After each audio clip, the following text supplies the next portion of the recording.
Senhoras e senhores, sejam muito bem-vindos ao Na Contramão Podcast, o programa onde a gente sempre pergunta aquilo que você quer perguntar. E na minha frente hoje a chapa vai esquentar porque a gente vai falar de bufunfa, din-din, dinheiro, com ela que montou aí um clã das Luluzinhas que só entra mulheres lá nessa comunidade. Letícia Fonseca, como você está? Muito bem, Edu. Obrigada pelo convite. Tá bem? Tô ótima. Tá nervosa? Um pouco. Tá rica? Rica sempre. Caramba, ela é sempre com respostas rápidas. Por que que lá no seu Instagram, qual que é seu Insta, Lê? masteryourfinances.br. Por que que tem aquela chamada, eu não preciso de um marido rico? Como é que é a chamada mesmo? Eu sou meu próprio marido rico. Como assim? Como assim, eu não preciso de homem, eu não preciso de um relacionamento para eu construir riqueza na minha vida. Eu me basto, apesar de ser casada. Eu me basto e, na verdade, isso nasceu de um final de um relacionamento que, por sinal, emocionalmente abusivo. Eita. E o meu primeiro marido disse para mim, você não era nada quando eu te conheci. E realmente não era, mas eu não acredito que ninguém construa ninguém. Ele pode ter me ajudado a entrar no meu caminho, mas quem sobreviveu no caminho, quem caminhou o caminho fui eu. E aí chegou um dia que eu falei assim, basta, você vai à merda. A merda. E você nunca mais vai falar isso comigo. Eu acho que ali nasceu essa história do meu próprio marido rico. Começou em 2012.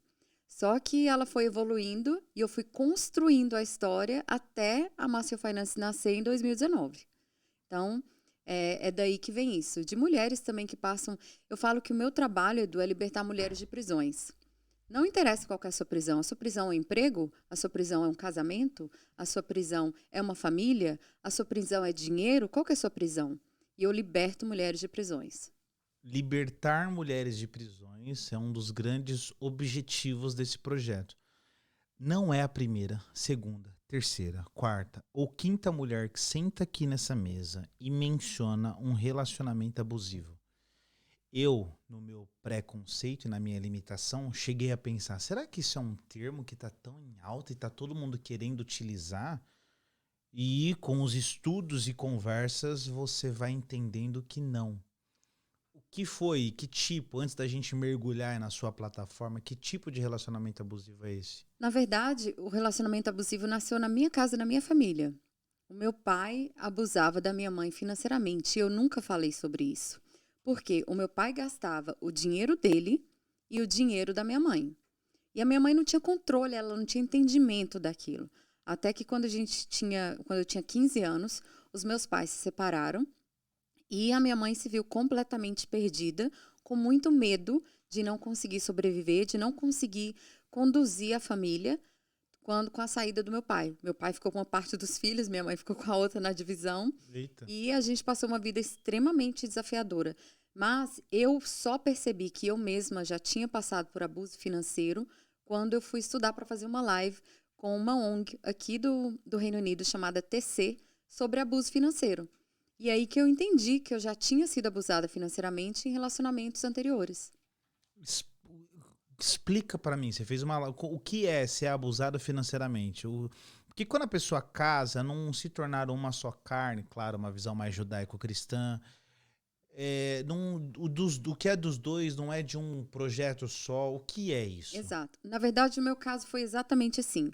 Eu estava num relacionamento e essa pessoa com quem eu me relacionava, o salário dela era maior do que o meu. Só que essa pessoa pagava as contas. Como, eu não sei, eu acredito que na maioria das famílias, o homem, sendo ele bom ou não com dinheiro, vai ser a pessoa que vai gerenciar esse dinheiro. Na minha família era o meu pai e ele era péssimo com dinheiro. Uau. Né? E a minha mãe era a pessoa que era boa e não tinha o governo das finanças. Então, ele pagava as contas. E aí chegou no momento que eu passava o dinheiro para ele gastava o dinheiro, eu emprestava dinheiro para ele e aquilo entrava num ciclo vicioso que nunca acabava. Nunca era dinheiro suficiente. Por quê? Ele vivia uma vida para mostrar que ele era uma pessoa bem-sucedida, mas, na verdade, usando o meu dinheiro e também usando o dinheiro que ele não tinha, né? Empréstimo e tudo mais. Vivia aquela, né? Até cheque sem fundo meu. Quem lembra de cheque?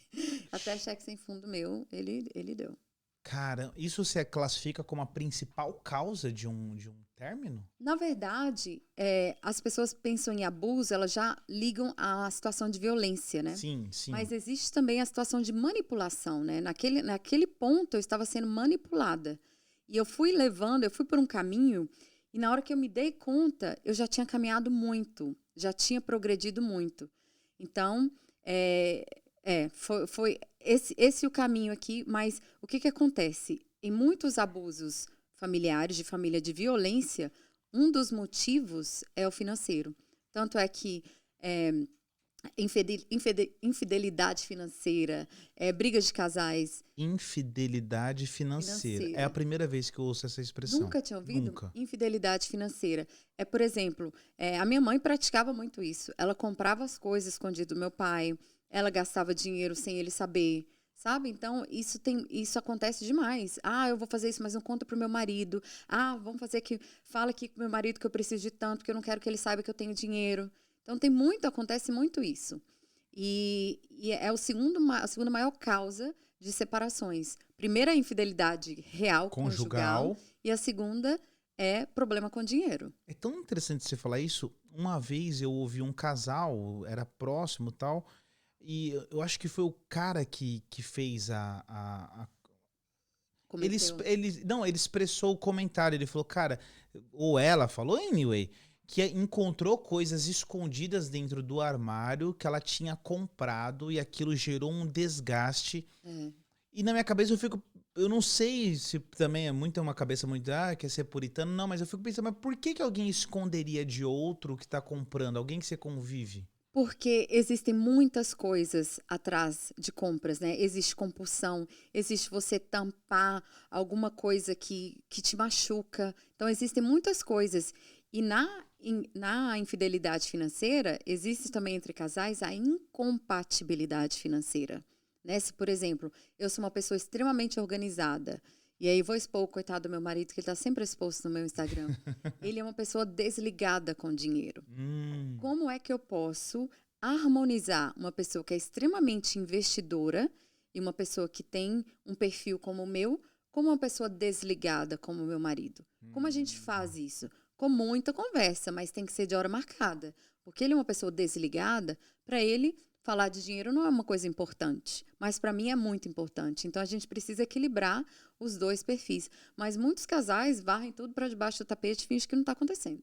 Caramba, esse lance da incompatibilidade é interessante. Se aplica também, a gente está indo para uma praia aqui, Lê, mas é porque o bate-papo, enfim. Quando você fala de incompatibilidade, por exemplo, você deve ter casos de mulheres que ganham mais do que o homem, isso ainda é um tabu social, é um problema social? Na minha família não foi. Eu tenho 2 anos de casada, tenho 5 anos de relacionamento e eu sempre ganhei mais que meu marido. Não agora, ele ganha mais do que eu, porque eu larguei o meu trabalho corporativo e estou começando de novo, né, com a Master Finances. Mas eu sempre ganhei mais que ele. Então, a gente concordou em uma forma de gastar o nosso dinheiro, porque eu ganhava mais, eu pagava mais. E isso nunca foi um problema para nós. Mas eu sei que muitas mulheres falam assim, por exemplo, quando eu falava assim, porque eu ganho mais do que meu marido, as pessoas, Letícia, não fala isso, que horror. Mas se ele ganhasse mais, não seria um problema para ele falar que ele ganhava mais. Por que é um problema a mulher falar que ganha mais? Interessante. Boa provocação. Né? E tem uma resposta? A única resposta que eu tenho é machismo, né? É a única resposta que eu tenho. Por que a mulher não pode falar publicamente que ela ganha mais do que o marido? Porque as minhas amigas achavam que meu marido se sentia humilhado. E ele estava achando ótimo que eu ganhava mais que ele. Um cara visionário, né? Falou, pô, tá ganhando mais, todo mundo tá ganhando aqui, a família tá crescendo, tá prosperando, porque também tem uma prosperidade da própria família. Interessante, ok. Essa parte da infidelidade também, eu imagino que tem muita gente que se conecta com isso, porque isso é um problema que eu deduzo ser um problema real. Quando a gente fala de infidelidade também nesse aspecto, a gente está pensando no excesso de consumo. O que eu tenho a sensação que é um problema social hoje. Pessoas que elas têm um tipo de compulsão. Eu vou fazer vou confessar algo aqui. A parte tecnológica não me pega, carro não me pega, moto não me pega, mas roupa... Eu também tenho as minhas fraquezas. Todo mundo tem, Todo né? mundo tem. A minha fraqueza chama-se curso e livro. Curso e livro? Pô, você tá bem de fraqueza, hein, meu? Eu tô aqui na escala 1 da humanidade, ela tá aqui na escala curso e Não, livro. curso e livro. Eu já determinei que eu não vou comprar mais nenhum curso até eu terminar. Não vou falar, mas é mais de 2 dígitos de curso que eu tenho, né? Desculpa, não, são 2 dígitos de curso que eu tenho para terminar, e livros são incontáveis. Que legal, legal. Quanto àquelas pessoas que não estão num grau tão evoluído como você, pessoas mais comuns, que ainda têm problemas com a Primark, problemas com a H&M, problemas com Zara, problemas com comida, existe uma causa para isso? Existe algum caminho para isso? O que, que é a gente fala de educação financeira, mas a gente tem que falar do problema original aqui, que é a Sim. gente que tá gastando mais do que ganha. Exato. Não adianta eu tentar resolver eu tenho a solução para isso, mas não vai funcionar para todo mundo, né? Se você tem consciência que você tem esse problema, o que poderia te ajudar é você estabelecer um teto para isso. Eu vou gastar 200 pounds todo mês na Primark. Não vou passar de 200 pounds. E isso é tão mecânico comigo que eu uso para tudo na vida. Esses dias eu fui comprar roupa, e aí eu estava no caminho, eu estava assim, eu não vou gastar mais que 200 pounds. Eu não vou gastar, esse é o meu teto. E aí eu cheguei lá, gastei 115 pounds. Olha eu vou só. viajar, eu tenho, o meu máximo é gastar 100 libras por dia. Okay. E aí, mas para tudo eu faço isso. Isso é uma coisa automática e natural para mim. Tá. Então, se você sabe que você tem esse problema, isso é uma forma de te ajudar. Agora, a causa já não é comigo, porque eu não sou terapeuta. Opa, sou toma uma educadora essa. financeira. Eu vou pôr um cavalinho aqui no corte, só para dar um clima, ele dando um coicinho. A causa não é comigo, porque eu não sou terapeuta. Pela sua experiência, você consegue identificar médias de possíveis causas? Eu digo isso porque a gente, no mínimo que você vai ter contato com a psicanálise, a gente sabe que existem realidades na infância que pode repercutir na vida adulta. Existem traumas que você passa e isso pode reverberar no casamento. Sim, eu falo que o meu trabalho é transformar as pessoas, né? O meu trabalho é de transformação. Mas eu não vou conseguir transformar nem esse copo de água aqui se eu não me transformar primeiro. Então, há 9 anos, eu passo por profundos processos de transformação, com psicoterapia, até com esse detox que eu fiz, que foi extremamente desafiador, porque comida é uma coisa muito importante para mim. Então, eu passo por processos eu mesma, e aí eu consigo naturalmente identificar alguns e ajudo, né, com as pessoas. Entendi. Quando elas me perguntam e me permitem. Mas, por exemplo, com dinheiro é muito natural a gente copiar os padrões dos nossos pais. Por exemplo, eu copiei o padrão da minha mãe, mas eu tenho irmãos que copiaram o padrão do meu pai. Né? Nós fomos criados pelos mesmos pais, mas o que me marcou foi o padrão de comportamento financeiro da minha mãe, que é poupadora. E aí, alguns dos meus irmãos são desorganizados como meu pai. Então, para você procurar aquilo ali, você já vai atrás, né, de como era quando você era criança. Como é que era a sua relação com o dinheiro? Interessante. Tem que rastrear para ter uma noção. Exato. Lê, agora vamos também para a parte aqui. Eu imagino o cara viu lá a chamada, tá tudo sobre investimentos em o quê? Acho que vai ser essa thumb que a gente vai utilizar. Vamos imaginar o cara que quer investir hoje.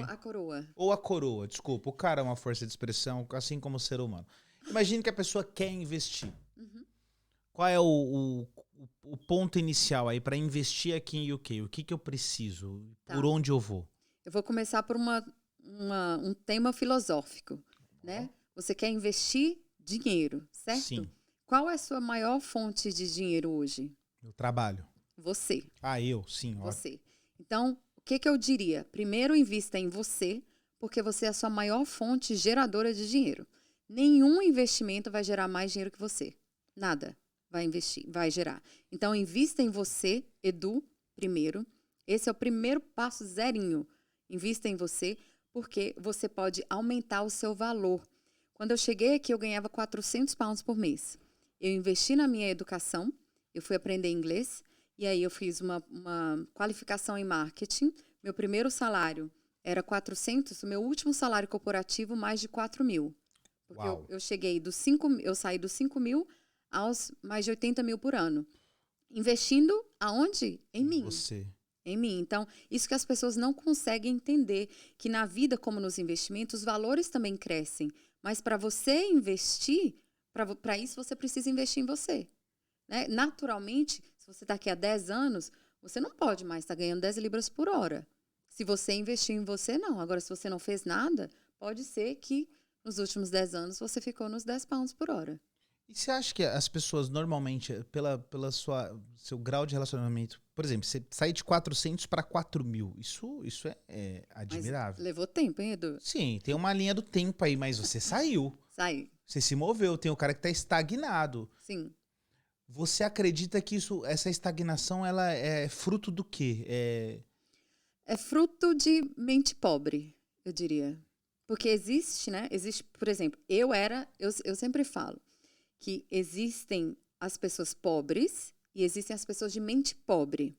Eu sempre fui pobre, sempre fui. Minha família nunca teve dinheiro e não tem ainda. Mas eu nunca tive a mente pobre. Desde criança, eu lembro aos 8 anos de idade, a minha professora na 2ª série falou assim: se você não falar inglês e se você não souber mexer com o computador, você vai ser marginal. Uau! Mas o que ela quis dizer é que a gente ia ficar à margem, né? Que a gente não ia participar daquilo ali. E eu entendi, eu falava assim, eu me recuso a ser marginal. Eu não vou ser marginal. Então, mas eu pensava, como que eu não vou ser marginal se eu vivo numa família pobre? Eu não tem como. E a única coisa que me levou desses 400 aos 4 mil foi a minha educação. Meu investimento em mim mesma. Então, isso que as pessoas têm dificuldade de entender. É fácil? Não, mas é simples. E como a pessoa deixa de ter uma mente pobre? Então, você precisa descobrir o que é que te leva... Na verdade, são decisões pobres, né? Que a gente toma uma sucessão de decisões pobres. Se, em 2005, quando eu cheguei no Reino Unido, eu tivesse decidido, eu vou andar só com brasileiro, eu não vou para a escola, eu vou focar em ganhar dinheiro, eu não teria chegado nisso. Então, a decisão que eu tomei há 17 anos, ela tem efeito em mim agora. Então, quais as decisões que você está tomando hoje são decisões ricas ou decisões pobres? Você acha, então, que o cara que imigrou, tá aqui em UK, andar com brasileiro, ele tá... Não, só... Não andei com brasileiros. Ele tá tendo um atraso intelectual, então. Se ele não tem o inglês. Tem muita gente que tem medo, né? Ela fica ali naquela bolha de proteção, porque tem medo. Uma cliente, engraçado, no meu grupo de mentoria tem de dentista a cleaner. Legal. Tem todo mundo lá dentro. Que legal. E aí tinha uma menina, uma dentista muito famosa aqui, a Priscila, que estava até aqui há alguns Priscila dias. Kolbe? Era muito minha amiga. Gente boa. E aí tinha uma menina lá, jovem, nos seus 20 anos, e Priscila tem uma mente extremamente milionária, né? E aí ela estava falando lá, ela falou assim, gente, como você é rica. Mas ela estava falando da riqueza mental de Priscila. Ela falou, eu ficava ali andando com os meus amigos, todo mundo ganhando 20 mil, e eu estava achando que eu estava abafando ganhando 20 mil. E aí você começa a conviver com pessoas que não te desafiam, ambientes que ficam confortável para você. Então, você não se desafia, fica aquilo ali achando que aquilo ali é o máximo que você pode chegar, que você está arrasando, sabe? Porque o que eu falo, o crescimento, ele não mora na zona de conforto. Uma coisa que eu nunca esqueci que eu aprendi aqui, quando alguém te propõe um trabalho, você não sabe o que fazer, a primeira coisa que você tem que fazer é aceitar. Aceite, que aí você aprende depois. Gostei. Eu acho que é o Richard Branson que fala isso. Gostei bastante. O da Virgin? É. Muito bom. É. Primeiro, eu não fiz o elogio à sua professora. Você lembra o nome dela? Alice. Ô, professora Alice, pelo amor de Deus, professora Alice, que semente que a senhora liberou, hein? Poderosíssima. Se você não souber inglês, se não souber informática, você viverá às margens. E outro... 1988. Caramba, você revelou sua idade aí nesse caso. Não tem problema? Eu tenho cara de nova, não tenho? Tem cara. Pensei que tinha 26, eu não tinha feito esse cálculo. Adoro. Agora, essa questão da Priscila Kolbe também é interessante. Você tem vários níveis na mesma esteira ali, onde está rolando a sua mentoria. Uhum. Ok. Falamos então, primeiro ponto, mentalidade. Eu tenho a leve sensação que a maioria dos gurus financeiros, os caras sempre estão batendo na mesma tecla, que é mentalidade. Parece que os caras não querem mostrar na parte prática como o game funciona. Tá bom, muda sua mente, muda sua mente, muda sua mente. Então, a sensação que eu tenho é que 95% do conteúdo ali é mentalidade e 5% é o skin in the game. Eu acho que é 80-20. 80-20. Pareto total. Pareto. Valeu. Exato. Obrigado, John. Por quê? Porque o que acontece? Na verdade, o que eles estão falando com mentalidade? Trabalha a sua autoestima, a sua autoconfiança e seu autoconhecimento. Quando você entende do que você é capaz, Edu, quando você realmente entende as suas capacidades, aí não tem ninguém que te para. E é isso que eu venho trabalhando. E eu tenho até. Eu trabalho muito com terapias holísticas. E uma cliente minha estava falando, ela é herbalista. E ela estava falando. Herbalista, são ervas. Ela trabalha. Remédio são ervas que vêm da natureza. Tá. Então, se você está com dor de cabeça, ela vai te curar com ervas que vêm lá de Belize, da Amazônia. E sabe? O que é a terapia holística? Perdão, que eu não tirei a dúvida. São terapias holísticas, na verdade, elas são as terapias que trabalham com o seu sentir. Ela não trabalha com o que você está sentindo. Por exemplo, você está sentindo dor de cabeça. Ela vai lá entender por que a sua cabeça está doendo. E não vai curar a sua dor de cabeça, entendeu? É mais ou menos a causa originária ali. Exato. Por exemplo... No seu sentido mais quântico e místico. Exato. Ou no seu sentido científico? Os dois.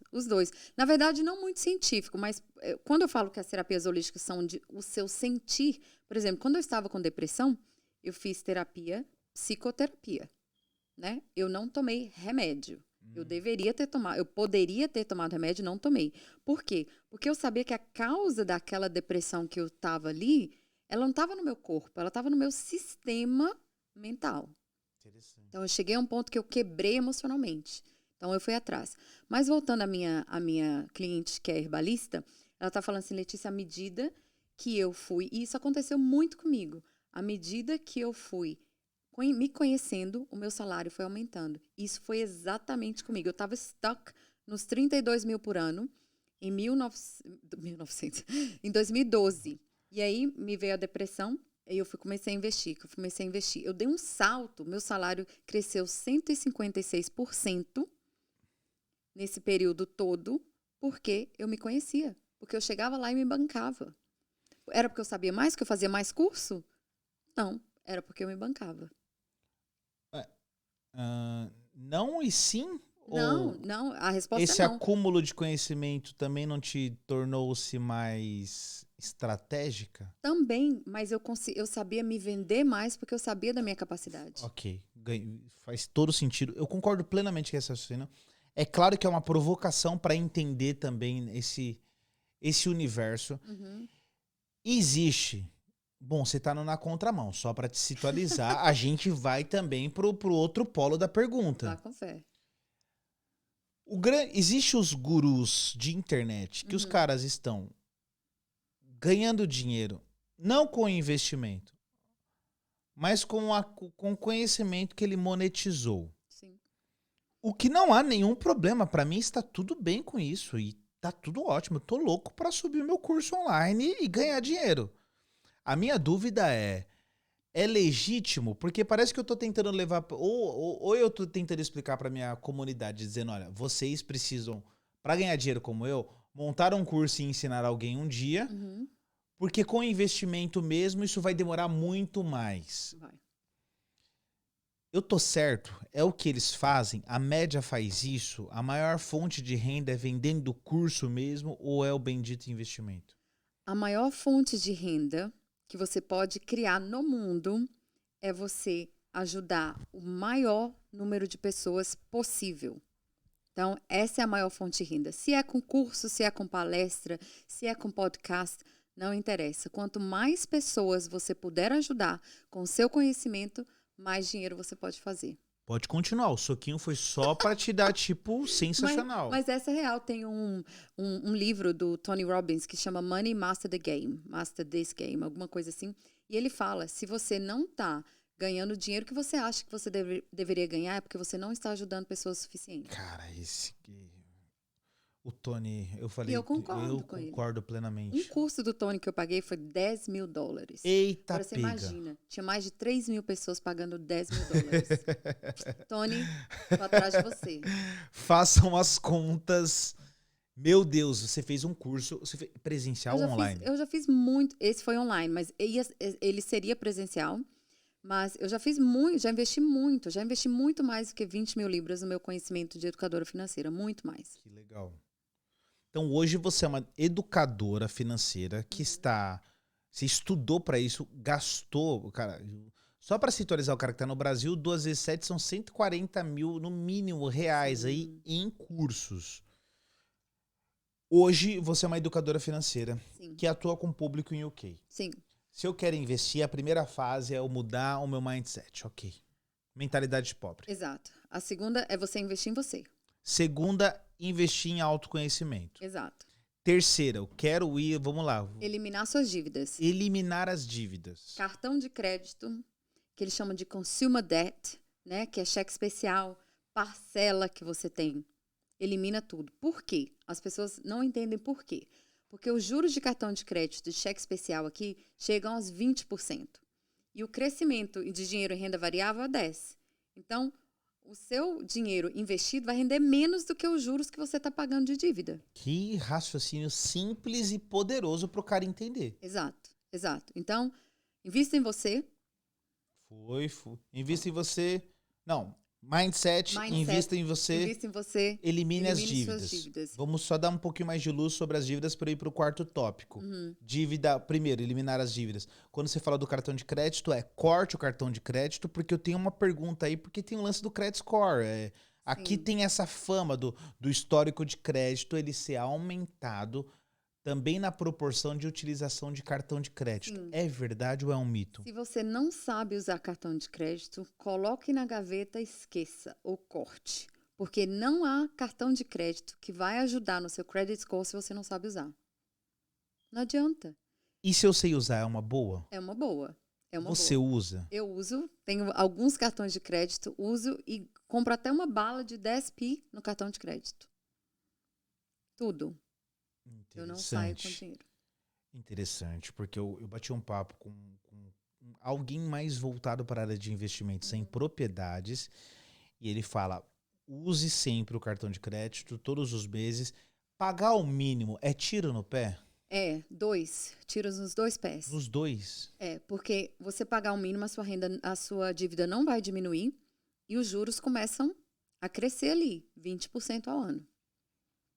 É uma péssima ideia. Pague a fatura em seu total todos os meses. Então você, Letícia, usa o seu cartão de crédito todos os meses e você paga o valor total todos os meses. Isso. Show. Eliminei minhas dívidas. Qual é o meu quarto passo? O quarto passo é você entender quanto que você custa todo mês. Okay. Vamos supor que você tem uma moto. Essa moto ela tem um custo mensal. Ela tem um custo de revisão, ela tem um custo de gasolina, ela tem um custo de estacionamento, ela tem custos. Então, quais são os seus custos? Você precisa entender quanto é que custa para o Edu ficar vivo todo mês. Perfeito. 1.000 libras. Então, você precisa de uma reserva de entre 3 e 6 meses desse custo. Então, para isso, você precisa entender, entre os seus gastos fixos e variáveis, o que que é essencial. Entre todos os seus gastos, existe o custo. O gasto é o geral. Aí, dentro dos gastos, tem os seus custos.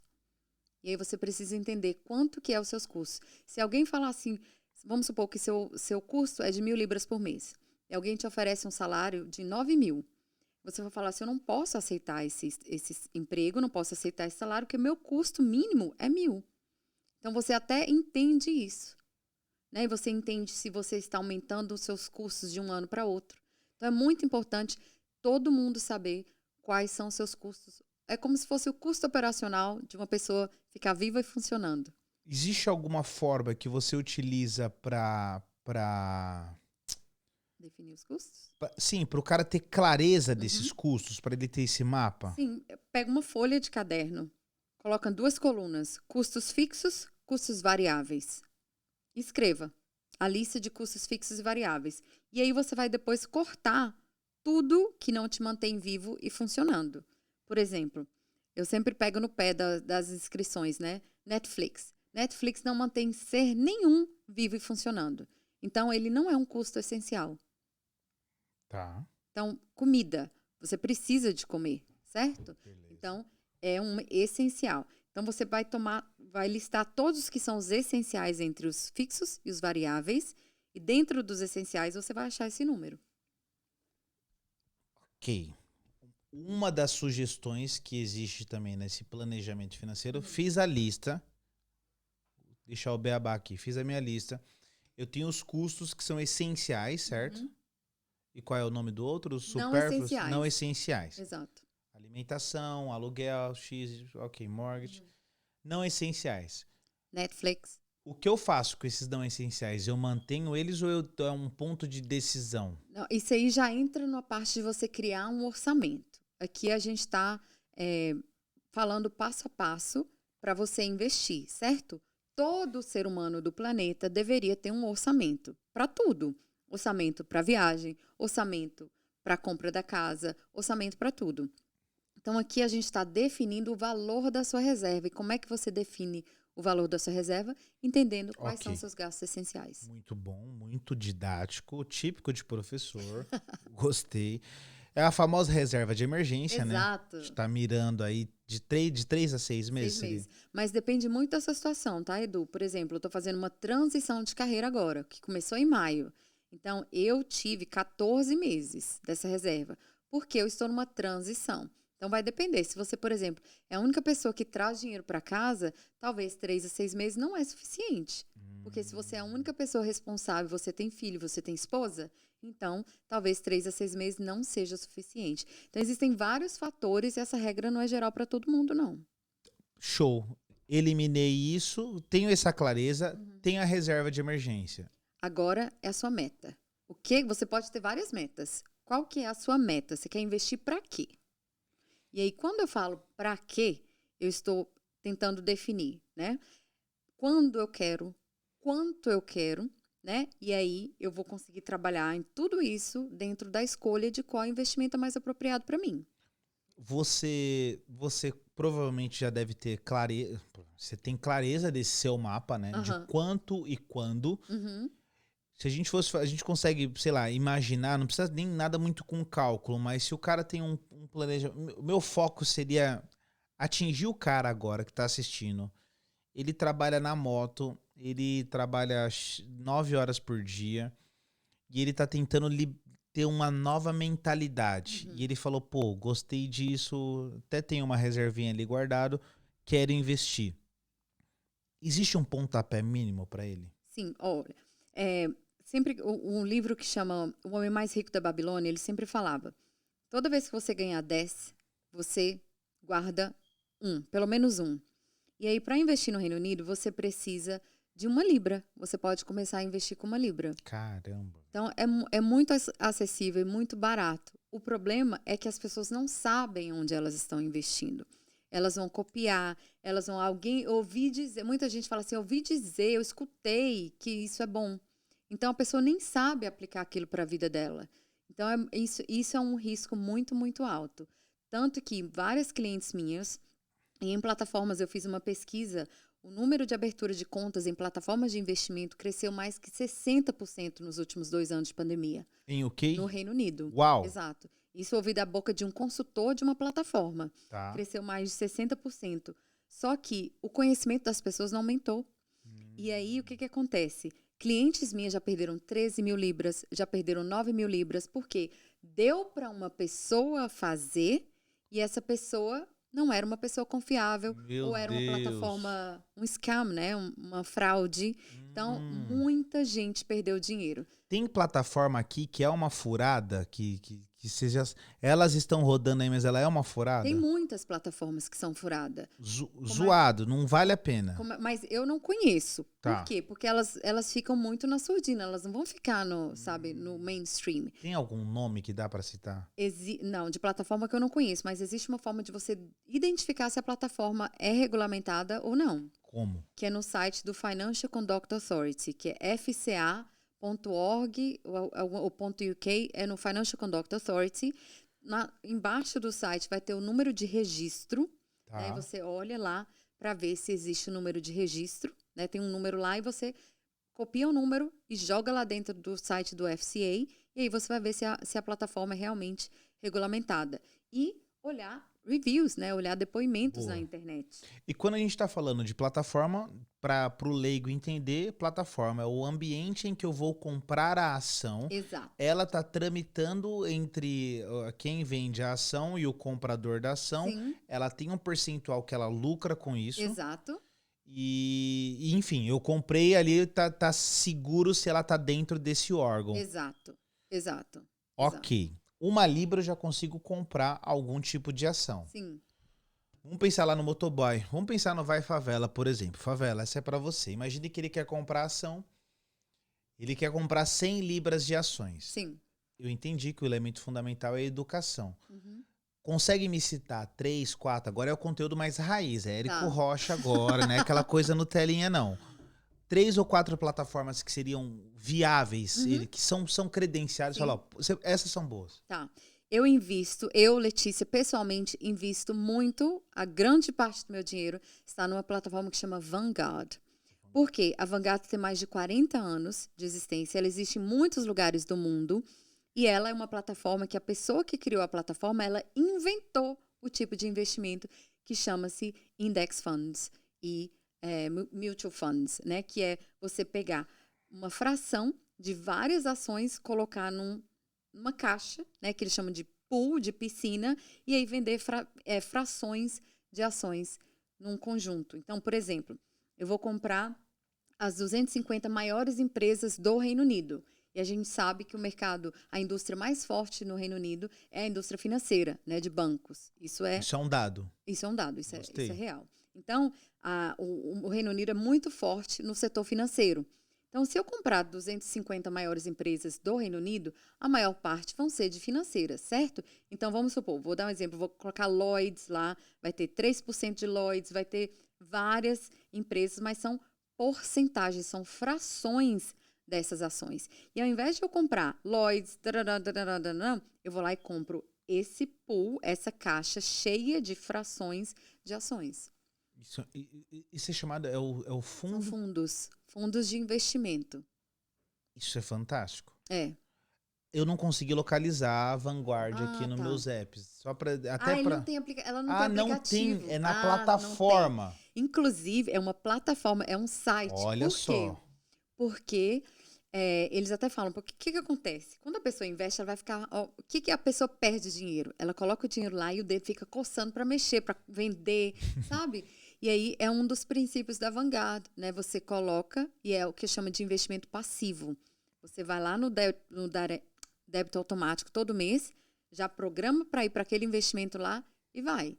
Então, todo mês eu vou comprar uma ação porque vai estar programado. Exato, mas você geralmente programa para comprar a mesma coisa por um período. Ótimo. Certo? Gostei. Depois você avalia, né? Depois de 6 meses, 1 ano, você avalia se aquilo ali é uma boa ação, né? Para você comprar. Mas esse, na verdade, é uma das grandes sacadas dele. Se você tivesse um aplicativo, você ficar o dia inteiro mexendo nisso. Olhando quanto tá. Exato. E a ideia deles é investimento a longo prazo, né? Na verdade, investimento é a longo prazo. Não existe investimento a curto prazo. Investimento a curto prazo chama-se especulação. Especulação? Exato. Bitcoin é uma especulação? Parcialmente, sim. E eu diria que eu não tenho conhecimento suficiente para dizer exatamente o que eu acho de Bitcoin. Eu só sei que eu não invisto em criptomoeda porque o meu objetivo hoje é de acumular e multiplicar. Então, eu não quero colocar meu dinheiro em risco. Trader é uma especulação? Trader é uma profissão. Uma profissão. É uma profissão. Então, as pessoas falam assim, eu não invisto porque eu não tenho tempo para ficar no computador. Isso é um grande mito, na verdade, dos investimentos. Eu passo, no máximo, 10 minutos por mês mexendo com os meus investimentos. Cara, esse dado é legal. No máximo 10 minutos. Porque as pessoas imaginam lá, falam, é muito complicado, aquele tanto de gráfico. Não tem nada disso. Isso é um mito. Isso é um mito. 10 minutos por mês. 10 minutos por mês. É o Tem que vezes que eu nem olho. É o que a educadora financeira passa para avaliar os seus investimentos. Mas eu passo horas criando o meu negócio, trabalhando para o meu negócio, que vai criar mais dinheiro para colocar nos meus investimentos. Ok, trader é uma profissão, mas eu não sei se isso está na mesma esteira. Na mente do leigo, talvez sim. Parece que as coisas elas meio que se embaralham entre você comprar ações como instrumento de investimento, se tornar um investidor, Sim. seja conservador, moderado ou mais arrojado, e a profissão day trader. Eu falo isso porque a gente tem traders aqui na Inglaterra e o pessoal bem presente no digital, falando, fazendo, acontecendo. Talvez se caia naquela pergunta, né? Se eles estão fazendo isso mais para vender os cursos ou é realmente porque estão ganhando. Se a maior fonte é porque estão ajudando com... Essa é uma outra discussão. Pelo que você conhece, você já teve clientes que foram para essa... Você até riu como quem diz, lá vem, lá vem. Você já teve clientes que já foram para esse... Não encararam como uma profissão, mas entrou nesse ambiente e... Sim, eu tenho clientes que aprenderam a trabalhar como day trade e elas queriam aprender a investir, porque o day trade é uma profissão, certo? Certo. E também tenho clientes que já experimentaram trabalhar como day trader, perderam muito dinheiro e querem investir. Então, na verdade, investimento e day trade não é a mesma coisa, não dá nem para comparar, é comparar maçã com cadeira, não é a mesma coisa. Okay. Então, é bem... Eu, inclusive, vou fazer uma live com essa minha cliente, porque ela sempre fala, as pessoas romantizam esse day trade como se fosse a próxima mina de ouro do mundo, que as pessoas precisam descobrir que é uma mina de ouro. E isso é um grande, grande mito. Para você fazer sucesso como day trader, você precisa ficar... Ela até fala assim, se eu estava esperando uma transação ali e eu fosse ao banheiro e perdesse, eu perdia meu dia. Então, é um trabalho extremamente árduo, que você precisa se dedicar como toda profissão, e você pode ganhar e perder. Você citou uma plataforma, Vanguard. Vanguard. Existe alguma outra? Sim, uma outra plataforma chama-se Trading 212. Existe uma plataforma que chama iShares, existe a Hargreaves Lansdowne, existe Fidelity, AJ Bell e tem os robôs investidores também.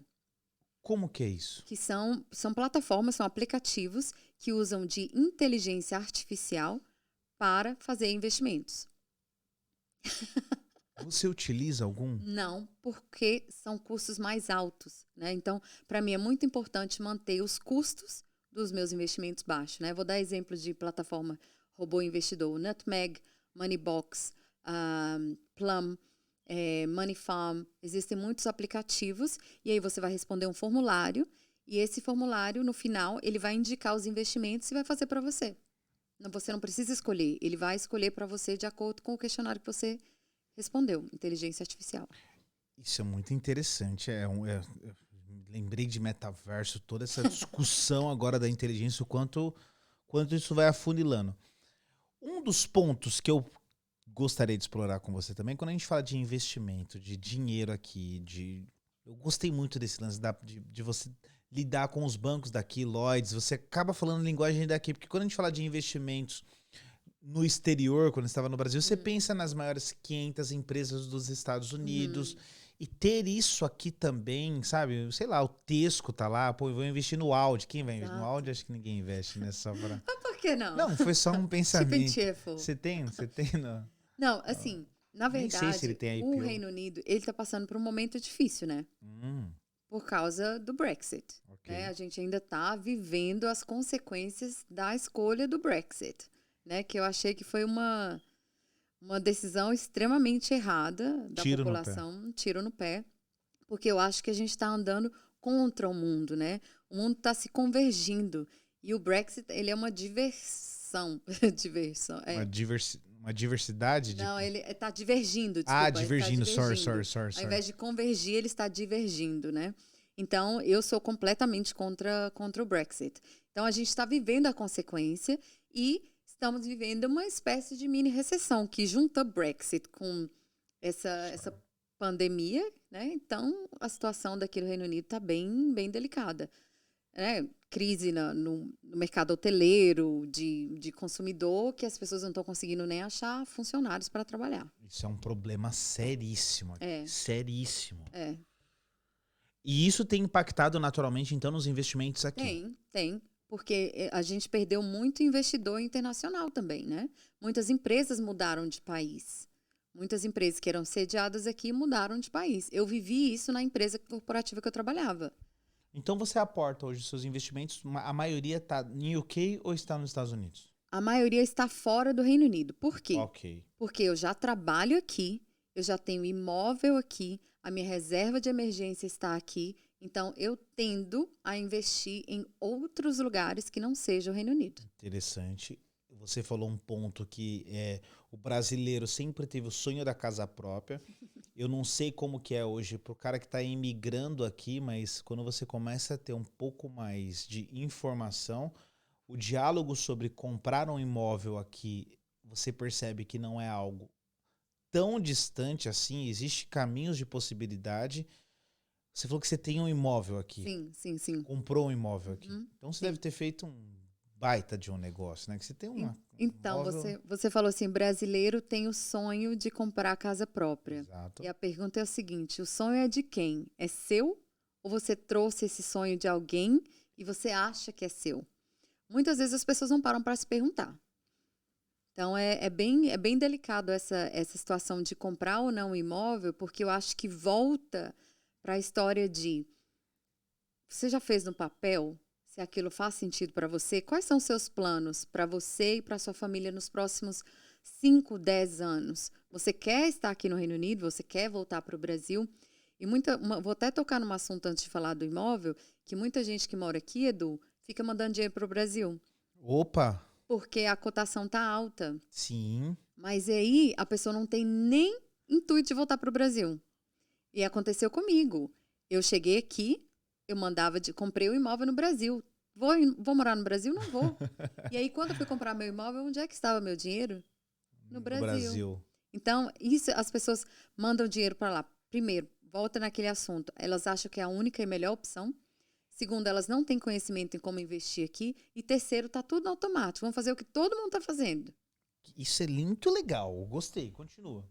Então, inclusive, dentro do meu curso, eu tenho um módulo que fala investir aqui ou no Brasil. E aí eu pergunto, a pessoa fala, eu mando dinheiro para o Brasil, manda por quê? Você tem intuito de voltar para o Brasil? Por que você está fazendo isso? Porque você não sabe investir aqui? Ou por que que é? Aí quando a pessoa se depara com essa pergunta, ela fala, meu Deus, verdade, eu nunca tinha pensado. Ela faz porque é efeito manada, né? Tá todo mundo fazendo. Faço porque todo mundo tá fazendo, porque sempre foi assim. Então, parar para pensar nisso, né? Se você tá construindo uma vida aqui, é porque, inclusive, eu vou até falar assim, vai ser bem recente que eu vou colocar aqui. Você mora aqui, mas vive no Brasil? Já parou para pensar nisso? Tem muita gente que mora aqui e vive no Brasil. Muita gente. E aí, o que isso congela o seu crescimento, te impede de aproveitar as oportunidades daqui, de crescer, de aproveitar tudo que esse país tem para oferecer. E tem muita gente sonhando em vir para cá, mas a pessoa que está aqui, ela vive no Brasil, ela não mora aqui. E foi por isso que eu fiz esse movimento de imersão mesmo aqui na cultura, na língua e tudo, para eu viver essa oportunidade que eu estou vivendo hoje. Gostei do raciocínio provocativo. Na parte prática, eu consigo ler nas entrelinhas que comprar um imóvel aqui não foi uma boa decisão? Na verdade, foi uma sucessão de decisões ruins, erradas, que eu poderia ter tomado de uma forma mais inteligente se eu tivesse tido conhecimento e profissionais que pudessem me ajudar a tomar essa decisão. A primeira coisa, eu peguei um dinheiro todo, e todo mundo sabe que diversificar nos investimentos é muito importante. Então, peguei todo o meu dinheiro e, coloquei na minha casa. Então, eu durmo em cima do meu dinheiro. E as pessoas, mas pagar o aluguel é a mesma coisa que pagar o financiamento. Não é a mesma coisa. Porque quando você compra um imóvel, você tem que dar um puta dinheiro para começar. E as pessoas não levam esse dinheiro em consideração. Então, ela está considerando valor do financiamento com o valor do aluguel. E o dinheiro todo que você colocou para adquirir aquele imóvel?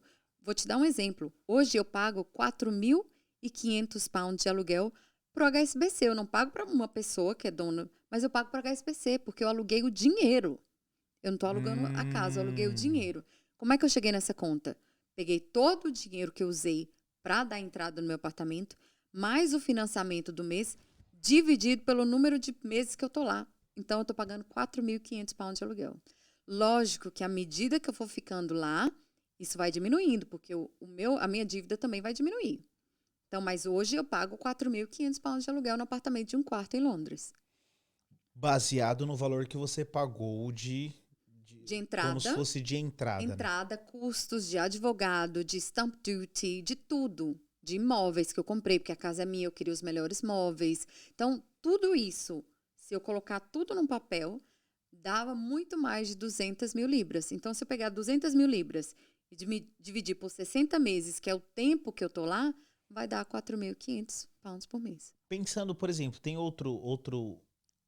outra forma que se supõe aí que você dá uma entrada de aproximadamente 20 mil libras, o banco vai financiar esse outro processo. Sim, Imagine sim. que você tem essas 20 mil, você pagou, o banco financiou e o que você está pagando ali de mensalidade é praticamente igual ou menor que um valor Sim. de aluguel. Eu tenho um amigo que Sim, fez sim, isso. sim, sim. No meu caso, eu não fiz. Por isso que eu tô falando que é um erro que eu cometi. Entendi. Nesse formato, torna-se um projeto minimamente interessante. É melhor ele fazer isso ou é melhor ele continuar pagando aluguel, pegar esses 20 mil e comprar de ações? Volta no seu objetivo. Qual que é o seu objetivo? É liberdade, porque às vezes a pessoa tem aquela sensação, é importante para mim ter um lugar que seja meu. Isso aí volta nos seus objetivos, no seu sonho de vida, na sua família, em se você vai ficar aqui. O meu não é mais esse. Não é o meu sonho. O meu marido adora viajar. Ano que vem a gente vai passar uns meses fora do Reino Unido. Então, se eu não tivesse esse apartamento, eu já teria entregado o apartamento para o dono e estaria morando em outro lugar há muito tempo. Certo, eu concordo, entendo, concordo. Olhando esse olhar agora de. Olhando esse olhar é pleonasmo total. Com uma professora de letras ainda, né, velho? Alguém que tem esse olhar mais de finanças. Vamos Sim. esquecer esse carinha que, Tá. depende. Cara, como eu vejo, eu pegaria essas 20 mil, compraria 10 mil das mais 500, não sei o quê, ou não, eu compraria a casa, o que você faria? Sim. Se eu tivesse essas 20 mil libras, eu, Letícia, Sem casa para morar, com 20 mil libras no bolso. sem casa para morar, eu investia esse dinheiro. Compraria ações. Compraria ações. Hoje, se você Hoje. fosse comprar um fundo, qual fundo você compraria? Boa pergunta, Edu. É difícil de responder. Sabe por quê? Porque vai depender de quanto de dinheiro que você vai investir, porque cada fundo tem um custo, né? Você pode comprar fragmentado. Então, eu diria, se você tem 100 libras, para você comprar o que a gente chama dessas carteiras já feitas, Ok. né? Nessas plataformas existem essas carteiras já feitas. Tá. Então, se eu tivesse 100 libras, eu diversificaria comprando um fundo desse que tem várias ações. Tipo, Ok. um fundo que tem ações globais, por exemplo, que engloba todos os países do mundo. Isso que eu faria. Porque você diversifica muito e você está investindo pouco. Agora, se eu tivesse mais dinheiro para investir, aí eu escolheria determinados países, por exemplo, os Estados Unidos. É um país que a gente sabe que é um país mais forte do mundo, né? Então, é praticamente inevitável você investir lá. Então, eu diversificaria dessa forma. Vai depender muito de quanto que você tem para investir, né? Mas eu escolheria um fundo global, assim, que dá... Colocaria os 20 mil nesse fundo global? Os 20 mil? Achei que era... Não. Perdão, é que você usou o exemplo das 100 Tá, libras. Sorry. desculpa. Não, mas eu também não entrei nesse Sim. raciocínio. Se fosse 20 mil, quantos você diversificaria em quantos fundos? 4 fundos? Tipo, um global? 3. Ah, obrigado. Eu compraria um global, Gostei. um dos Estados Unidos Toma. e algum outro de tipo assim, eu tenho uma cliente que tem uma queda pelo Japão. Ok. E aí ela compra, ou, por exemplo, compra fundos, né, de environmental governance, social governance, alguma coisa assim, sabe? Eu investiria assim dessa forma. Eu não, porque tem muita gente, quando eu comecei errado também. Eu fui lá na plataforma, comprei um de cada. Porque eu não sabia o que eu estava fazendo. Saiu. E aí, quando eu fiz os cursos, foi esse erro que eu cometi. Então, hoje eu falo com as minhas clientes. porque é até difícil de você gerenciar aquilo ali. Tô. Né? E às vezes você está comprando 2 vezes a mesma coisa. Então é importante você saber.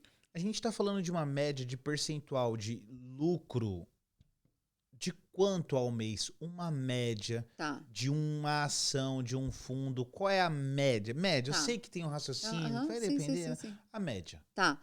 Nos últimos 27 meses que eu invisto, a média que eu tenho tido é de um pouco mais de 10% ao ano. Caraca. É a média, é a média. Quando eu comecei, eu gravei um vídeo sobre isso, então não tem problema falar. Eu mostro os meus investimentos nas minhas mentorias.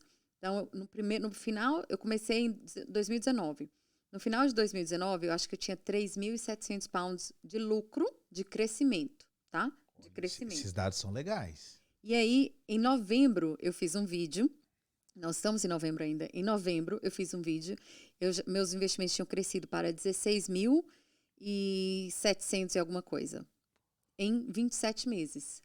Mas nós estamos falando, você sair de 3 e pouco Uhum, para 16 mil sim, em 27 em meses. 27 meses. Eu adorei esse dado. Nesse percurso, você continuou comprando mais ações ou é essas 3 mil que foram Não, crescendo esse percentual de continuei lucro? comprando mais ações. Ok. Continuei comprando. Eu investi, inclusive, a diferença exata foi que eu coloquei mais 20 mil para investir. E aí, lógico, porque eu estou bem no início, mas se você olhar a projeção, se eu te mostrar no gráfico, você olhar a projeção ali, você vai ver que nos primeiros anos, seu dinheiro quase não cresce. Nos primeiros 5 anos, é praticamente irrisório. Não bate Agora, os 10%. vai chegando nos 8 anos, 10 anos, 15 anos, 20 anos, vai chegar uma hora que o meu aporte é muito menor do que os juros que eu vou ganhar. Vamos traduzir isso para o leigo. Por isso que o tempo é importante. Quanto mais tempo você deixa o dinheiro trabalhar, mais os juros compostos vão crescer. Porque, tecnicamente, os juros compostos estão me dizendo que comprei a ação, paguei 10 libras nessa ação. Em um ano, 10%, eu vou ter 11. 11. No ano que vem, eu não vou estar investindo 10, eu vou estar investindo 11. 11. Mais 10% vai ser 12.200, por exemplo. Vai chegar um momento que ela vai crescendo tanto que os juros compostos o lucro que eu estou ganhando nessa diferença do que eu É apliquei. maior do que o dinheiro que eu estou colocando. E é possível eu comprar uma outra ação. Tecnicamente, esse é o desenho, esse é o Sim, projeto. mas você nem precisa fazer isso. Ele faz automaticamente por você. Né? Você não precisa comprar. E como é que as pessoas ganham dinheiro com investimento? Essa é uma delas, né, com juros compostos. E a outra eu comprei uma ação, por exemplo, eu comprei uma ação em 2019 por 50 libras. E aí, hoje, essa mesma ação, ela custa 62. Então, houve uma valorização dessa ação. Então, se eu fosse vender, é como se eu comprasse um apartamento que valesse $500 mil, em 10 anos ele vale $1 milhão. Então, é assim também nas ações. Elas valorizam. E aí o cara vende? Você pode vender. Eu não vendo, porque neste momento os meus investimentos são de mão única. Só entra. Só entra dinheiro lá dentro dos meus investimentos, não sai. Uma época eu comprava ações no Brasil. Uhum. Eu lembro que teve a explosão da Magalu. Tipo, era vídeo pra tudo quanto é lado. Magazine Luiza e tal. Você pagou tanto e agora ela vale tanto. Uhum. E era um monte de guru. Agora é hora de vender. Não vende e tudo mais. Quando nós estamos falando desse formato de investidor. É a mesma coisa. Mas ele tem um toque um pouco mais conservador. Tem. Ele também tá olhando para fundos, que é essa junção de empresas. Exato. E a decisão de venda, por exemplo, se já teve algum fundo que você olhou, caramba, era para eu ter vendido, valorizou, porque um fundo não vai acontecer isso, né? Tipo, por exemplo, custava 50 libras e ele daqui 5 anos, um ano ele vai valer 70 libras. Pode. Um fundo, mas Pode. não é muita empresa para dar todo esse... O que aconteceu comigo? Eu comecei em 2019, né? E aí, em 2020, eu tinha juntado um dinheiro para o meu outro AISA do próximo ano. E aí veio a pandemia. Ah, o quê? O AISA do próximo ano, os meus 20 mil, para eu colocar dentro do AISA de novo. Tem que fazer uma pausa aqui, porque tem gente que pode não entender o AISA. Explica pra gente o que é o AISA. Tá bom. AISA é Individual Savings Account, que é, na verdade, uma proteção de investimento. Então, se você coloca seu dinheiro e o seu dinheiro ele está dentro dessa proteção AISA, até 20 mil libras, você pode investir até 20 mil libras e todo o seu rendimento é tax-free, sem imposto. Não paga imposto. Zero. E para eu abrir uma conta ICE, o que eu preciso Então, fazer? você precisa procurar plataformas. Essas plataformas que eu mencionei, na Vanguard, Trading 212, elas têm investimentos que chamam de ISA, né? Ok. Existe, na verdade, uma conta ISA que você abre. Ok. Aí você vai lá. É um General Account, é um Junior ISA. Você vai abrir um Stocks and Shares ISA, né? Que eu estou falando de renda variável, vai ser Stocks and Shares. E você pode colocar até 20 mil lá dentro. Eu imagino que você deve ensinar tudo isso no seu curso. Sim. Nem é um momento merchan, tá, gente? Foi só uma curiosidade interessante. Sim. Então, eu posso abrir qualquer pessoa pode abrir uma conta acima de 18 anos. E se você tem filhos, né, de 0 anos de idade, seu filho, por exemplo, você pode abrir um Junior ISA. Você pode colocar até 9 mil libras para ele, né, todos os anos, e esse dinheiro vai crescer tax-free. E você, aos 18 anos, ele pode tomar conta da conta. Eu só não entendi. O que o governo ganha em ganha e estimular? Não ter que preocupar com as pessoas não terem dinheiro guardado. Interessante, cara. Tem algum outro país que tem esse sistema? Eu já estudei com pessoas dos Estados Unidos, com pessoas da Austrália, vários lugares. Eles falam que isso não existe em lugar nenhum do mundo. Cara, isso é muito louco. Eu fiz um curso com um cara do Canadá. Ele fala que isso é uma coisa surreal. Então, no programa ou na plataforma que você mencionou, ou nessas plataformas, praticamente todas eu consigo fazer um ISA. Uma conta de ISA. Eu chamo uma conta de ISA que eu chamo. É. E lá eu posso ir colocando o dinheiro, que seria a minha poupança, e ele não está tributando o meu imposto, e eu posso deixar ela lá até 20 mil libras por ano. Por quanto tempo? Indeterminado. Por tempo que você quiser. Lembre-se que o tempo é o melhor amigo dos investimentos. Né? Quanto mais tempo você deixar esse dinheiro trabalhar, porque todo mundo que me procura, geralmente homem, Edu, sem ser sexista aqui, eles falam assim, Letícia, que dia que eu vou começar a ter um salário desse dinheiro? Eita. Todo mundo tá com pressa, né? Então, a impaciência é um dos grandes defeitos, né? Dos pecados do investidor. A paciência. Impaciência. Os homens são mais, eles se acham mais nesse universo? Não, parece que você falou no ar, tipo, sem sexismo, mas os homens... Uma confiança exacerbada, né? Em relação ao dinheiro. E muitas vezes eles falam assim, não preciso saber de nada desse negócio. E aí vai ver, a pessoa está endividada, não tem dinheiro suficiente para investir. Então, não tem reserva. Eu tinha um cliente que a reserva dele era em ações. E eu falo assim, acontece, e voltando àquela história da queda, né? Quando anunciaram o lockdown, teve uma queda, assim, despencou o valor dos fundos. E aí eu estava com dinheiro no banco para investir. E aí eu comprei os fundos na promoção. Então, teve uma queda, assim, se você olhar no gráfico de qualquer investimento, você vai ver uma queda no dia 23 de março de 2020. Então, foi nessa queda que eu comprei muita coisa na promoção. Que legal. Mas foi fruto do acaso. Você não ficou analisando... Fruto do Fruto do acaso. Foi fruto do Covid. Foi muito boa a correção. Porque nessa época... E aí, o que acontece? As pessoas têm medo, elas começam a vender, e aí todo mundo vendendo, o valor cai, e aí quem entende de investimento entende que caiu, mas vai subir nos próximos 5 anos, e a pessoa que está com dinheiro lá para aproveitar as oportunidades, compra. Eu acho que a gente se empolgou e a gente se perdeu onde a gente estava. Porque você começou a falar da conta ICE e eu comecei a perguntar sobre ela e a gente esqueceu o último ponto, mas eu vou para outro. Você lembra? Eu não lembro. Não, era dessa história do ISA, que eu tinha dinheiro, né, para colocar no meu ISA de 2020, 2021. Ok. E aí eu aproveitei esse momento de queda. Você falou assim, mas os fundos não caem. Eu falei, obrigado. Desculpa, raciocínio rápido. Ok, então existem várias formas aí, você tem um universo de possibilidades. Quando a gente fala de investimentos, a gente está falando de dentro dessa esteira, a gente está falando de paciência também. Não existe tempo certo para eu fazer a venda das minhas ações. Não. Com uma ressalva. Se acontecer uma história desse Covid, é um tempo errado de você vender. Por quê? Porque as pessoas falam assim, eu perdi dinheiro. Na verdade, você não perdeu. Os seus investimentos perderam valor temporariamente. Então, por exemplo, se você comprou uma coisa que custava 10 libras, aí acontece um Covid desse da vida, e aí o seu valor vai lá para 3. Se você vender, sim, você perdeu dinheiro. Se você vender naquele momento. Se você esperar, aquilo vai se recuperar. Aconteceu isso com você? Sim. De você olhar e falou, caramba. Tá no negativo. Acontece. Esperou. Eu tenho investimentos que estão no negativo. Boa. Porque a gente não ganha sempre. Ao Legal. contrário do que as pessoas pensam, as pessoas que investem também perdem valor nos seus investimentos. Mas eu não vou vender enquanto estiver negativo. Não estou com pressa. Por quê? Eu tenho meu salário, eu tenho minha reserva, eu tenho fontes de renda. Então, esse dinheiro que está investido é dinheiro que, para mim, eu posso até perder. Caramba. É. Que legal. Ah, você construiu uma forma em que você não tem nenhuma relação de dependência com Não, ele. Ele é não. um...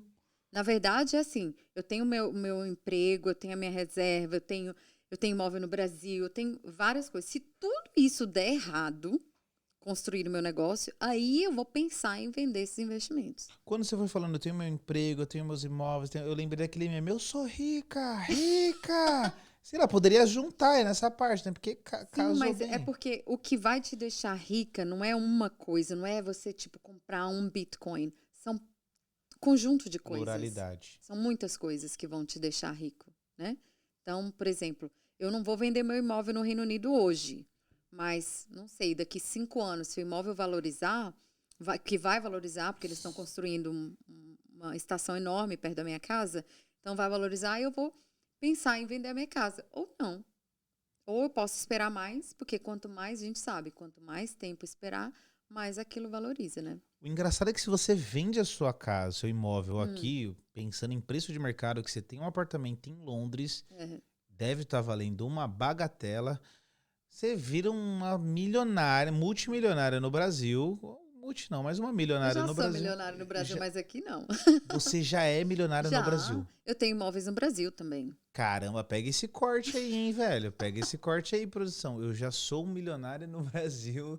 Eu adorei. Conte-me mais sobre isso. Não, eu tenho imóvel no Brasil. Eu tenho um dinheiro lá, que é para minha aposentadoria. Né, que... Você fez assim? Dinheiro. Você acabou de falar, eu sou milionário no Brasil. Eu tenho uns fundos lá. Minha aposentadoria no Brasil já. Meu avô Abílio, ele é muito gentil. Não, a minha família não tem dinheiro, assim. Mas o que significa ser milionário no Brasil? Sim. Ter mais de 1 milhão, mas, tipo, as pessoas pensam que ter 1 milhão no Brasil é ser rico. Eu não acho que ter 1 milhão no Brasil é ser rico. Você acha? Você acha, João? Também não acho. Talvez não. Talvez não. Sim, talvez não. E eu não tenho dívida. Esses imóveis que eu tenho não estão financiados, eles estão pagos. Né? Não estão financiados. Vale. Estão tem pagos, mais uma. quitados. Tem mais... É meu, não é do banco. Não é do Lloyds. Não tem Lloyds no Brasil. Então. Interessante. Sim, eu gostei da provocação. É claro, a gente estimula esse pensamento. Não quer dizer. Não quer dizer muita coisa. Não diminuindo, isso quer dizer muita coisa. Isso é a prova de que o seu método dá certo. Você tem bens. Foi uma vida construindo isso, né? Como eu te falei, é uma sucessão de boas escolhas. Quando eu vim para o Reino Unido, eu comecei a trabalhar como professora. Meu pai tinha um sítio na época e eu fui pegando dinheiro do meu primeiro salário, dando para ele comprar bezerro, porque depois de 4 anos eu ia ter uma vaca. Ele vendeu as vacas e eu peguei o dinheiro para vir para o Reino Unido. Então, não, essa daí foi a melhor. Eu juro. Já isso vou falar real? Em cascal. Eu literalmente tinha cascal. É real isso. Eu já conheci gente que vendeu a câmera para vir para cá, vendeu carro, você vendeu um bezerro. Eu vendi bezerros. Eu comprei bezerros no meu primeiro ano trabalhando e no 4º ano meu pai vendeu os meus bezerros, porque eles já eram vacas, né? Não. Cara, isso acabou, eu não tenho mais o que falar. Visão de investidora. Quantos anos você tinha aí? Quando eu vim pra cá, eu tinha 25. Mas eu comprei com 20. Mas já tinha o seu aporte de bezerros já ali, que era um fundo distribuídos e tal. Nelore pra cá, tal, várias... gado branco, como gado dizia branco. Meu pai. Era gado branco. Eu senti Porque não era tudo Nelore, não. Entendi, não era. Caramba, eu pensei que você não ia pegar no ar, você já foi lá no Nelore, cara. Olha só, ela também tem gado. Tinha, né? Já teve gado. Na verdade, o assunto é complicado. Eu tenho gado hoje, porque, coitado do meu pai, morreu me devendo, né? Então, ele vai ter que me pagar depois de morto com o gado que ele Isso é história real, isso. Ai, cara, isso é muito engraçado pra mim, perdão. Então, seu pai tem gado e ele Meu tá te pai tinha, devendo. né? Que ele faleceu em Tinha. maio, né? Então, ele tem, né? Quando fizer a partilha das coisas, tem uma parte lá que é meu gado. E você já pensa em aportar esse gado em algum... Não, não Vou trazer sei. pro Reino Eu Unido. não sei. Você é uma educadora financeira. Tem Não, alguma estratégia e eu tenho tal? duas estratégias. Vou vender uma parte e a outra parte eu vou criar na meia. Como é criar na meia? Essa é uma resposta boa. É uma pessoa que vai criar e tudo que nascer vai ser um dele e um meu. Olha. Então, aí depois vai vender e tal, né? É gado de leite, não é gado de corte. Caramba, bem velho. O bate-papo de hoje foi com o Rei do Gado. Estamos. Quem é Valdomiro Santiago, perto de Letícia Ninguém sabe Fonseca? dessa história. Cara, na contramão consegue arrancar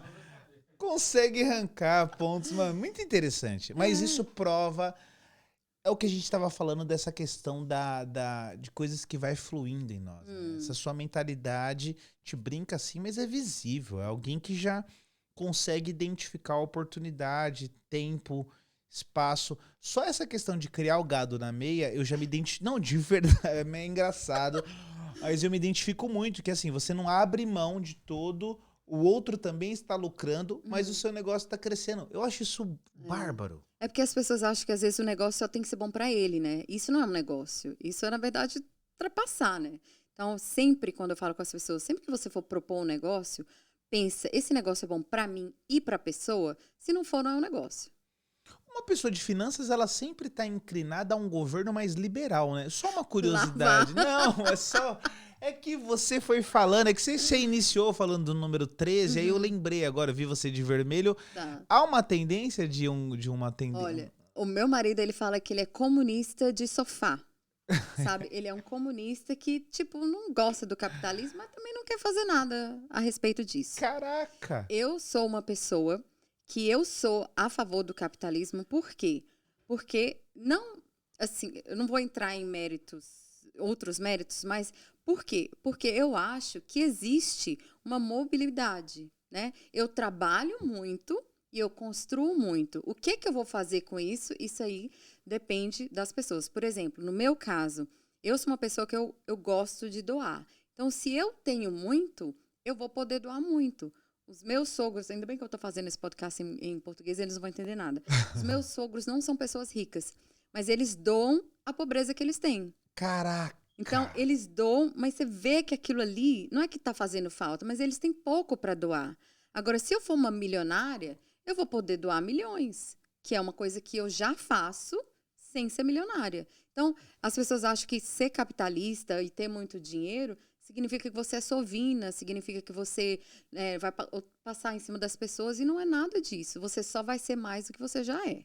Vocês têm uma mentalidade aparentemente bem distinta na questão de finanças, né? Tecnicamente, quando seu esposo se define como um comunista de sofá, tecnicamente, quando ele tem aí no background pais que têm essa Sim, de relação, doação, isso, pela sua experiência, seria 2 em 1 a pergunta, é um problema? Não, porque a gente conversa muito sobre isso. E outra coisa, o meu marido fala isso, mas ele adora luxo. Ele adora luxo. Ele fala assim, minha marida rica. Ele fala, minha marida rica, sabe? Porque apesar de ele reclamar, ele me admira. Ele fala assim, você... Quando eu conheci ele, falou assim, você é uma pessoa que já atingiu muitas coisas na vida. E eu não via... Eu acho que eu nunca vou ter a sensação de falar, poxa, eu sou do cacete. Eu já atingi... Eu nunca vou chegar nesse ponto.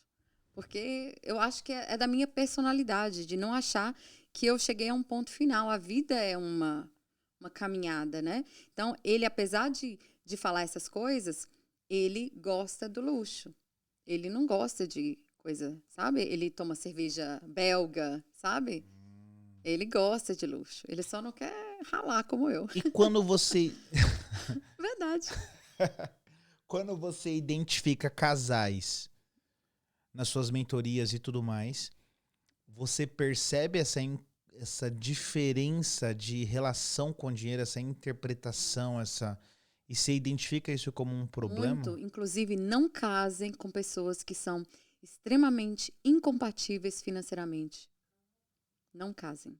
Porque isso vai ser um problema muito grave. Dá um exemplo de alguém que é incompatível financeiramente. Ah, Você diz de classes sociais? não, de pensar sobre dinheiro diferente de você.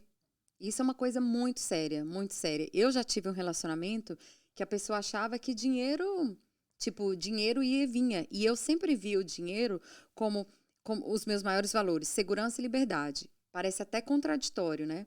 Eu querer segurança e liberdade ao mesmo tempo. Mas segurança é o que vai me trazer liberdade. Total. Então, essa pessoa, o que é importante para ele era só a liberdade. A segurança não era importante. Então, a gente batia de frente muito nas nossas decisões financeiras. E isso você já passou algum dia da sua vida sem lidar com dinheiro? Impossível. É impossível. A não ser que você seja um monge, mas mesmo assim você vai ter lidado com dinheiro alguma parte da sua vida. Fato. Então, já que você tem que lidar com dinheiro todos os dias, aprenda a lidar de uma forma saudável com o dinheiro. Estabeleça uma boa relação com o dinheiro. Se eu quero aprender a lidar de uma forma saudável com o dinheiro e eu moro em UK, o que eu devo fazer? Caramba, essa bola foi quicando pra você, hein, meu? Follow maciofinances.br. Não, mas brincadeira. Eu tenho um curso de organização financeira, chama Poupadora Master, que tem aulas curtinhas, simples, um método. Eu sempre falo, investimento e dinheiro não precisa ser complicado, Edu. As pessoas gostam, elas acham chique falar, eu estou investindo em criptomoeda, eu estou investindo em NFT, eu estou investindo, eu faço stock picking, sabe? Não falamos em NFTs. As pessoas falam o quê? Blockchain, tá tão Sabe? em alta. Elas adoram falar nisso e esquecem do que é simples, seguro e que vai te gerar dinheiro da mesma forma. Elas estão querendo procurar o que é o mais complicado aí para eu investir. Adorei essa, Sabe? boa. Só pra estar na roda, fala, não, eu tô investindo. Exato. Eu já participei de várias rodas com homens que antes eu me sentia intimidada. Hoje eu falo assim, estou completamente segura da minha estratégia, de onde eu quero chegar, e eu vou chegar, só que eu preciso de tempo. Você tem uma relação, a questão com o homem aí, né? Assim, não, Freud acho que tem uma análise aí, né? Tem uma. Nem te conto. Assim, eu tenho uma energia muito masculina, né? E eu tenho consciência disso hoje. E eu sempre... Energia masculina. Energia masculina. O que é energia masculina? É uma pessoa que vai lá, que trabalha, que... Sabe? Isso é uma energia masculina. Exato. E a energia feminina? A energia feminina, ela é mais de cuidar, ela é mais de... não que eu não seja amorosa, mas ela é mais de proteção, de amor, assim. Eu tô trabalhando para equilibrar isso, né? Eu faço terapias para isso, mas eu sempre evitei mulheres. Inclusive, trabalhar com a Master Finance é uma forma de me curar também. Olha. Porque eu trabalho com mulheres, empoderando mulheres que no passado eu achava, não quero trabalhar com mulher. É muito difícil trabalhar com mulher. Por quê? Mulher é muito o quê? Porque existe muita competição. Porque a mulher tem muita picuinha, muito nhenhenhen, sabe? O homem é muito mais simples. Vamos falar mais sobre isso. Mulheres que fazem essa parte. Sabe, é muito nhenhenhen. Então, eu cresço, me transformando a vida de outras mulheres. Isso pra mim, que eu tô fazendo, que parece até... Mas é um resgate que eu tô fazendo. Que interessante, meio terapêutico também o seu trabalho, né? Uma vez uma pessoa me perguntou, Letícia, me fala todas as suas terapias. Eu falo, quanto tempo você tem? Uau! Em 1512 foi a primeira. Antes que houvesse. Já fiz muitas terapias. E eu uso como forma de me conhecer melhor. Sempre. Nem todas, por exemplo, a numerologia. Tem gente que fala que isso é holístico. Não é matemático. Numerologia é matemática? É matemático. É matemático. Mas quando a gente fala que é matemático, isso quer dizer exatamente o quê? Porque, por exemplo, seu nome tem uma combinação de letras e números. Perfeito. E vai dar uma soma e cada número tem uma vibração. Isso quer dizer o quê? Isso quer dizer que eu não sei, porque eu não sou numeróloga. Mas ponha o cavalinho aí, produção. Caraca, isso foi um Hadouken. Mas, por exemplo, dizem que o 8, que é o meu número, né, que é o meu número de missão, que é um número que vibra abundância em relação ao dinheiro. O João tá em que número? O João falou que o número dele é... O número do João é 88, tipo, é big abundância. Money. Double money. Então Mas você tem um quê aí tem voltado para muita coisa de numerologia? holístico, muito, assim, de esotérico, muitas coisas assim. Cartomante? Não, essas coisas eu não acredito, não. Signos? Astrologias, não signo, astrologia, Astrologia dos movimento astros. dos astros, sim. Cortar o cabelo quando a lua tal. Eu faço isso porque eu não tenho cabelo, né, Edu? Ah, Eu faço isso porque eu não tenho cabelo, mas, tipo assim, eu tava falando que eu tenho que marcar os cursos do ano que vem. Aí eu tive que fazer uma conjunção de Mercúrio retrógrado com o movimento da Lua com a numerologia. Foi difícil, já tem os cursos, as datas estão marcadas. cara. Juro, mas a minha mentora de marketing, ela riu tanto quando eu falei isso, mas é verdade. Mas você consulta eu não sei, é um Não, eu já profissional? aprendi. Você aprendeu a fazer Eu isso? faço, eu mesmo que faço. Então, você tirar meu nome aqui, você consegue chegar Eu num não número. sei, mas eu sei o meu. O seu, eu não sei fazer pra você, mas o meu eu sei. Pra minha vida eu sei. E aí, quem não tem o número 8, não, só pra eu entender, Se porque ferrou. o cara nem precisa fazer o curso, então, né? Primeiro ele faz o curso Não, o pra 8 achar o vem da número. soma das datas do seu nascimento. Meu não é 15 de dezembro de 1979. Dia 15? É. Pô, sou dia 26, meu. Mentira. Toca aqui, ó, com ascendência em Saturno, meu. Foi mal. Que legal, cara. Não, é sério, mas as pessoas riem muito disso. E eu não me importo que as pessoas riem disso. Mas pra mim funciona. Porque funcionou em vários momentos que eu estava precisando disso e me ajudou. Parece bobagem, mas pra mim não é. Top. Isso aqui foi Mãe Diná, nossa numeróloga, que também mexe com finanças. Caramba, várias vertentes aí, hein, Lê? Sim. E nisso eu trabalho muito também a visualização, né? Do que eu quero. Ó, o João tá calculando o número dele, ver que número ele chega, né, velho? Isso aí vai render, hein? Acho que você já pode montar um curso aí. Menina, eu fiz uma live com a mulher, mas você não tem noção da reviravolta que foi essa live. A galera gosta disso. Ama. Mulher adora essas coisas. Mas isso não tem um quê Caramba, que culpa eu tenho do nome que eu tenho? Por exemplo, 1 mais 5, mais 1, mais 2, mais 1, mais 9, mais 7. Aí você reduz. Por exemplo, dá 17 o meu, né? Aí eu reduzo para 8. 1 mais 7, 8. Ah, tá. Qual que é? 3 mais 5, 8. O João. Mentira, João! Caraca, João! Você tá maluco, é velho? É verdade. Faz o meu aí, João. Faz o meu aí. O meu vai dar 4. O 8 são pessoas extremamente empreendedoras. Olha são só. Pessoas que vão e vão. Caramba, velho. Não, E tá ele vendo? falou que ele é colérico. Não tem por onde. Não tem como. Vai ser rico. Vai ser rico. Tá fadada a riqueza. Não tem como, não tem. Warren Buffett, 8. Exato. A Vai ser Bíblia... eu, João e Warren Buffett. Caraca, velho. Tô fora do game. Bom, pessoal, se você não tem o número 8, esse episódio não foi pra você. Não siga a Letícia nas redes sociais. Siga, porque você pode aprender, né? Entendi. Como eu aprendi marketing. Menino, isso ainda é mais forte ainda. Caramba, João, velho. 8 de agosto? Mentira que você nasceu hoje. Não, mas faz sim, pode ter um lance. Porque eu nasci em 8 de 1988, a 8 horas e 8 minutos, aquele louco. Ele tá tentando dar um jeito. Tentando trazer a convergência das riquezas. Sim. Então, dependendo do nome, você tá destinado ou não a ter essa convergência. Na verdade, não é um destino. Na verdade, é você harmonizar os seus caminhos, essas coisas. Por exemplo, o meu grande desafio é a minha autoconfiança. É o meu grande desafio. Porque, e volta lá na infância, porque, sabe? Então, se eu conseguir vencer o desafio da minha autoconfiança, de eu confiar da minha autoestima, não é confiança, desculpa. A minha autoestima, se eu conseguir vencer isso, eu consigo tudo que eu quero na vida. Interessante. Como faz isso? Autoconhecimento. Põe aí, o João, Mefibosete, só pra ver que número que dá, só pra uma curiosidade. Lê, sensacional. Eu acho que a gente poderia ter começado pela numerologia, acho que daria... Tô brincando, foi muito útil, rendeu bastante. Você está convocada a retornar na Contramão, porque foi um bate-papo agradável, nem vi o tempo passar. Eu nem sei quantas horas são. Deu 4 horas de episódio, tô brincando. Tira. Brincadeira.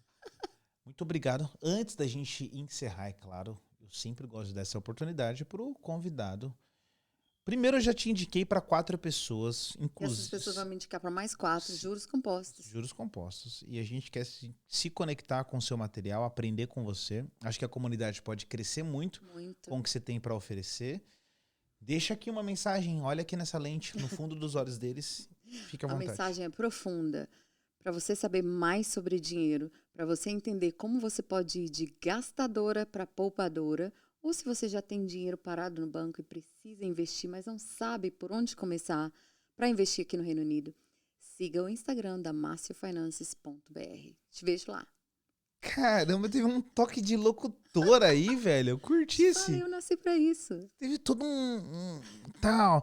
Pessoal, esse aqui foi mais um idea. Meu Deus do céu, esse aqui foi mais um Na Contramão Podcast. E, cara, é o seguinte, se você precisa consultar cartas de uma cartomante, se você precisa saber o número do seu nome, por favor, siga a Letícia nas redes sociais. Tô brincando. Mas sobre finanças, ela manja dos Paranauê, sabe o que tá falando. Investimentos, vale muito a pena. Te agradeço mais uma vez por estar aqui. Obrigada. Esse foi mais um Na Contramão Podcast. Tamo junto. Até a próxima. Valeu.